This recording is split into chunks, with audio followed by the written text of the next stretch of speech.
Here's what I call a three-way hip flexor stretch.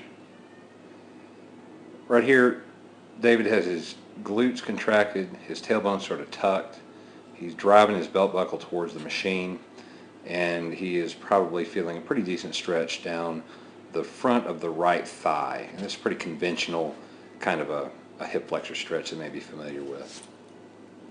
Next, what he's going to do is bring his left foot out, and then he's going to sort of glide over towards that left foot. So it's still kind of a hip flexor stretch, but whereas before we had a sagittal plane movement, now we've got a little bit of a frontal plane movement, and you're getting a bit of right hip abduction in addition to some right hip extension.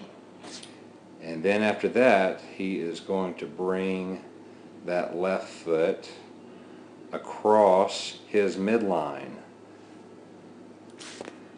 And I'm going to have him correct that left foot position here. I'm going to have him straighten it.